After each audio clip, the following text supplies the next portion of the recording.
Khalil Gibran the prophet, following. On crime and punishment. Then one of the judges of the city stood forth and said, "Speak to us of crime and punishment." And he answered, saying, "It is when your spirit goes wandering upon the wind, that you alone and unguarded commit a wrong unto others, and therefore unto yourself. And for that wrong committed must you knock and wait a while unheeded at the gate of the blessed.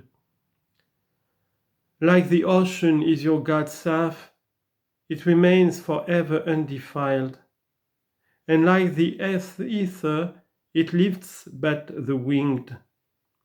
Even like the sun is your God's self, it knows not the ways of the mole, nor seeks it the holes of the serpent.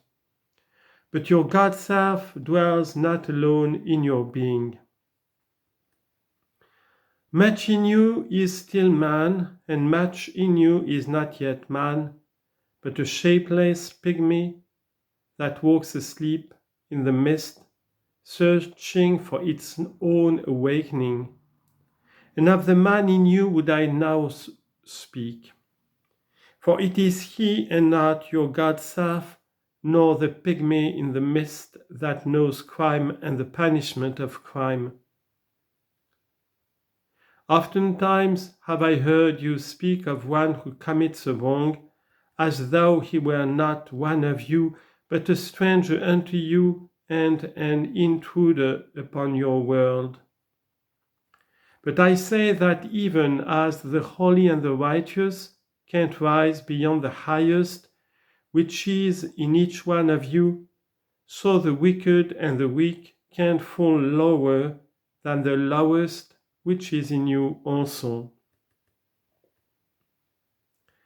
And a single leaf turns not yellow, but with the silent knowledge of the whole tree, so the wrongdoer can't do wrong without the hidden will of you all. Like a procession you walk together towards your God's self. You are the way and the wayfarers, and when one of you falls down, he falls for those behind him, a caution against the stumbling stone. Aye, and he falls for those ahead of him who, though faster and surer of foot, yet remove not the stumbling stone. And this also thou the word lie heavy upon your hearts. The murdered is not unaccountable for his own murder, and the robbed is not blameless in being robbed. The righteous is not innocent of the deeds of the wicked, and the right-handed is not clean in the doings of the felon. Yea, the guilty is oftentimes the victim of the injured, and still more often the condemned is the burden-bearer for the guiltless and unblamed. You can separate the just from the unjust, and the good from the wicked. For they stand together before the face of the sun, even as the black thread and the white are woven together. And when the black thread breaks, the weaver shall look into the whole cloth, and he shall examine the loom also. If any of you would bring to judgment the unfaithful wife, let him also weigh the heart of her husband in scales, and measure his soul with measurements. And let him who would lash the offender look unto the spirit of the offended.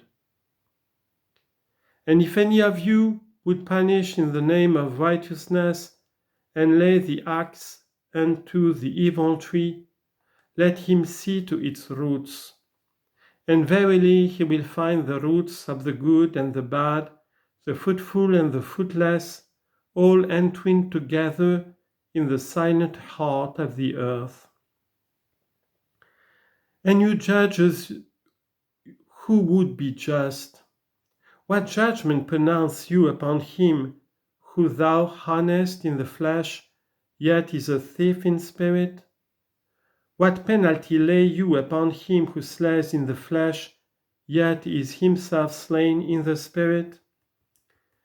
And how prosecute you him who in action is a deceiver and an oppressor, yet who also is aggrieved and outraged? And how shall you punish those whose remorse is already greater than their misdeeds? Is not remorse the justice which is administered by that very law which you would fain serve? Yet you can't lay remorse upon the innocent, nor lift it from the heart of the guilty. Unbidden shall it crawl in the night, that men may wake and gaze upon themselves.